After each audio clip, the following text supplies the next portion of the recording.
नमस्कार। आज की वीडियो में समझते हैं कि नॉइज इंड्यूस्ड हियरिंग लॉस में 4 किलोहर्ट्ज नॉच क्यों होता है। यानी कि इस तरह का एक ऑडियोग्राम होगा जिसमें कि 4 किलोहर्ट्ज पे एक नॉच आएगा, फिर ऊपर हो जाएगा 8 किलोहर्ट्ज में, 2 किलोहर्ट्ज में ऊपर होता है। क्यों होता है इस तरह का?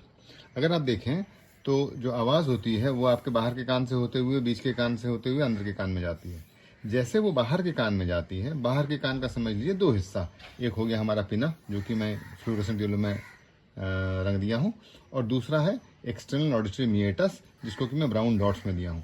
अगर आप देखें जो ये फ्लोरोसेंट येलो में रंगा हुआ है, चाहे वो स्कफा वाला पार्ट हो, चाहे वो ये कॉन्का वाला पार्ट हो, 1 2 ये वाला पार्ट हो, ये इन दोनों एरियाज का, और साथ ही साथ ये जो एक्सटर्नल ऑडिटरी मीएटस का है, इन दोनों एरियाज का जो रेजोनेंस फ्रीक्वेंसी है वो 3 to 6 किलोहर्ट्ज के बीच में आता है, और लगभग 10 से 20 डेसिबल तक ये आवाज़ बड़ी हो जाती है एक्सटर्नल ईयर के रेजोनेंस फ्रीक्वेंसी के चलते। तो अंदर जाने वाली आवाज़ ऑलरेडी 3 to 6 किलोहर्ट्ज के रेंज में 10 से 20 डेसिबल ज़्यादा है।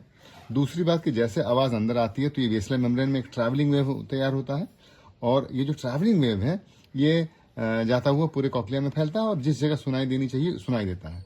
लेकिन ये जो बेसल टर्न ऑफ कॉक्लिया है, ये जो हिस्सा मैं दिखा रहा हूं आपको, वहीं 4 किलोहर्ट्ज होता है, और मैकेनिकली या इसके लोकेशन के हिसाब से मैकेनिकली कॉक्लिया सबसे ज़्यादा स्ट्रेच्ड आउट या सबसे ज़्यादा स्ट्रेस में होता है। इस जगह खिंचाव सबसे ज़्यादा होता है यहाँ, जिसके चलते जो भी वेव ट्रैवलिंग वेव जनरेट होता है वो सबसे ज़्यादा इम्पैक्ट करेगा। आउटर हेयर सेल्स में जो टॉर्शन है सबसे मैक्सिमम होगा इस जगह, क्योंकि स्टिफनेस बेसल मेम्ब्रेन का सबसे ज़्यादा होता है 4 किलोहर्ट्ज के रेंज में। और साथ ही साथ जो वैस्कुलर सप्लाई या जो ब्लड सप्लाई है वो जो बेसल एंड ऑफ कॉक्लिया होता है उसके लिए कोलेटरल सप्लाईज नहीं होते हैं, तो डैमेज अगर हो जाए इस जगह को तो रिकवरी भी जल्दी नहीं होती।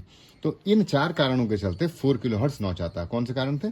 पहला, resonance of the external ear which includes resonance of the pinna and the resonance of the external auditory meatus, और दूसरा जो आवाज़ अंदर आता है और बेसल मेम्ब्रेन में जैसे भी एक ट्रैवलिंग वेव बनता है, तो 4 किलोहर्ट्ज जो बेसल एंड ऑफ कॉक्लिया में होता है उसके लोकेशन के चलते मैकेनिकली स्टिफ बहुत होता है वो एरिया, इसलिए टॉर्शन सबसे ज़्यादा होता है आउटर हेयर सेल्स में, और आउटर हेयर सेल्स का डैमेज मैक्सिमम होता है।